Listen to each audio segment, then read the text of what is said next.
आपण पाहत आहात लोकधारा मराठी न्यूज, आवाज जनतेच्या हक्कासाठी।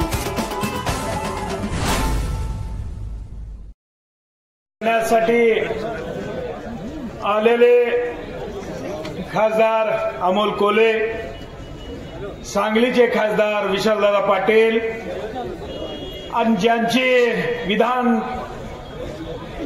ज्यांची लोकसभेतली मुलुक मैदान तोप आज जे आपण ऐकणार आहोत ते खासदार इम्रान प्रतापगडी।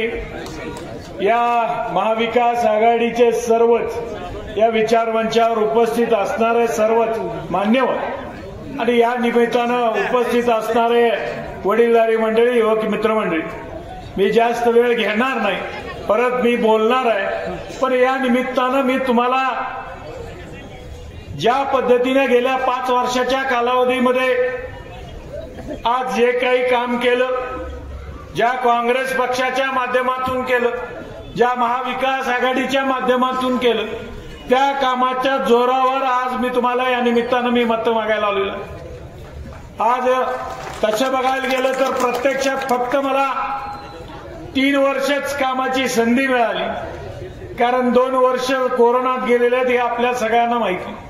पण कोरोनात सुद्धा काम करत असताना या जत तालुक्यातील सर्वसामान्य लोकांना न्याय मिळण्यासाठी आरोग्याची व्यवस्था चांगल्या पद्धतीने सक्षम केली। आज या निमित्तानं या विचारमंचावर उपस्थित असणारे आमचे प्रकाश जमदाडे साहेब, ज्याने आज भाजप सोडून आज या निमित्तानं आपल्याबरोबर एक चांगल्या विचारानं आज या निमित्तानं आपल्या स्टेजवर आलेले आहेत, त्यांनी आपल्याला पाठिंबा दिलेला आहे, त्यांचं मनापासून या ठिकाणी धन्यवाद देतो। पण धन्यवाद देत असताना एकीकडे बीजेपीनं, जातीवादी पक्षानं ज्या पद्धतीने या जत तालुक्यात जवळजवळ 3 उमेदवार आज आयात करून लादलेले आहेत, हे सुद्धा या जत तालुक्यातल्या जनतेनं विसरता कामा नये। आणि मग गेल्या 15 वर्ष सलग 2005, 2009, 2014 या ठिकाणी बीजेपीचेच आमदार या निमित्तानं या जत तालुक्यातल्या या भोळ्या भाड्यामध्ये जनतेनं या निमित्तानं दिले होते। पण प्रत्यक्षात त्यांची गल्लीपासून दिल्लीपर्यंत सत्ता असताना देखील या आमच्या जत तालुक्याला पाणी पाहिजे असं या निमित्तानं कधीही त्यांनी बोलले नाहीत की त्या निमित्तानं त्याच्यावर कशी कुठली व्यवस्था करता आली नाही। या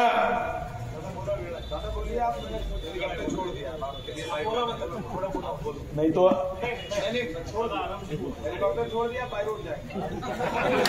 थैंक यू सर, क्योंकि यहाँ के लोगों को आपको सुनना है, मेरे से ज्यादा आपको सुनना है। म्हणून मी या निमित्तानं एवढंच या निमित्तानं आपल्याला आवाहन करेन की ज्या पद्धतीनं गेल्या 5 वर्षामध्ये काम केलं त्याच पद्धतीनं येणाऱ्या काळात सुद्धा हा तुमचा विक्रम सावंत केल्याशिवाय राहणार नाही, हे या निमित्तानं मी आपल्याला अभिवचन देतो।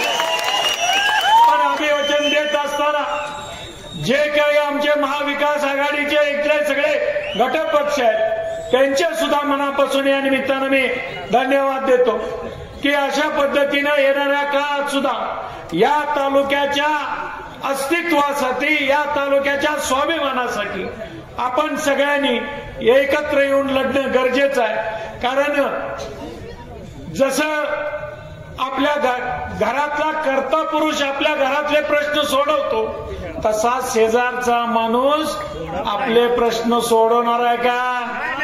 नाही। मग म्हणूनच आपण या निमित्तानं विचार करणं गरजेचं आहे की गेली 2 वेळा आम्ही जवळजवळ 4 वेळा म्हणा तसं 4 वेळा या जत तालुक्यातल्या लोकांनी विश्वास ठेवून बघितलेला, काय अडचणी भोगल्यात, काय अडचणी आल्या, काय यातना झाल्यात, या सगळ्या आपण सगळ्यांनी जवळून बघितलेल्या। आज एकीकडे बीजेपीनं ज्या पद्धतीनं महादेवराव जानकर साहेबांच्यावर सुद्धा अन्याय केलेला आपण जवळून बघितलेलं की स्थानिक पक्ष कसे संपवता येतील त्याचं जिवंत उदाहरण म्हणजे जानकर साहेब। ज्या जानकर साहेबांचे आमदार जवळजवळ 3 होते, ते 3 आमदार फोडायचं सुद्धा कुणी काम केलं असं तर याच बीजेपीनं केलेलं आहे. कारण त्यांची संस्कृतीच ती आहे की ज्या संस्कृतीच्या माध्यमातून आज आपल्याला बघायला मिळतंय की महाराष्ट्रात ज्या पद्धतीनं जातीमध्ये तेढ निर्माण करण्याचा प्रयत्न केला, तोच आज मुद्दा घेऊन त्याच पद्धतीनं जे आज जत तालुक्यातले आमचे गुन्हे गोविंदांना नांदणारे जे 12 बलुतेदार आहेत त्यांच्यात सुद्धा विष कालवायचं काम या निमित्तानं त्या बीजेपीच्या माध्यमातून होतंय. आज तेच उमेदवार सगळीकडे सांगतात की जसं आमच्या खासदार साहेबांनी सांगितलं, विशाल पाटलांनी, की हे आज बाहेरचे पॅम्पलेट वाटायला, बाहेरचे प्रचाराच्या सभेला बाहेरचे, मग हेच जर बाहेरचे असतील तर आपण काय करायचं, या 20 तारखेला यांना सुद्धा बाहेरच पाठवायचं. म्हणून ज्या पद्धतीनं आज जत तालुक्यात सुद्धा एकीकडे लिंगायत समाजावर वेगळ्या पद्धतीने टीका केली जाते, त्यांच्या धर्मगुरूंना आज दादागिरी केली जाते, हे सुद्धा आपण जवळून बघितलेलं आहे. आणि हेच आज ज्या पद्धतीनं आमच्या लिंगायत बांधवांच्या ह्याच्यावर त्या फेसबुकच्या माध्यमातून जे काही टीका करतात ते सुद्धा या निमित्तानं आपण जवळून बघितलेलं आहे. आज तेच काय सांगतात की ते फेक अकाउंट होतं.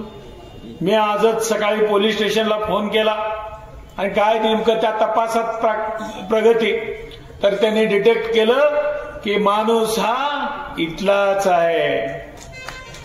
म्हणून येणाऱ्या काळात त्याच्यावर कारवाई होईल, त्याच्याबद्दल नाही आहे.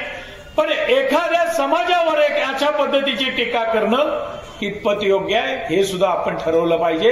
आणि या येणाऱ्या 20 तारखेला आपण त्याच्या मतदान रूपी हक्काच्या माध्यमातून आपण सगळ्यांनी दाखवून दिलं पाहिजे. आज सगळीकडे काय सांगतायत की आमचं वातावरण इकडं चांगलं आहे, तिकडं चांगलं आहे, पण तुम्ही त्याच्यावर कुणीही लक्ष देऊ नका.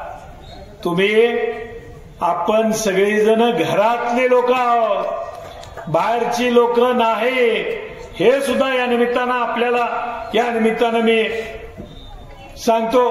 आणि जास्त न वेळ घेता येणाऱ्या काळात बरंचसं काही बोलता येईल की या ठिकाणी बीजेपीचे आमदार जे काही सर्वेसर्वा फसवणीस साहेब येऊन गेले, त्यांनी काय सांगितलं की जत तालुका हा दुष्काळ मुक्त करायचा आहे, जत तालुक्याला पाणी द्यायचं आहे. पण ज्या वेळेस 2005 ते 2014 त्या ठिकाणी या तालुक्यात नव्हे म्हणजे गल्लीपासून दिल्लीपर्यंत सत्ता कोणाची होती, त्यावेळेस आमचा जत तालुका हा दुष्काळी तालुका आहे माहिती झाला नाही.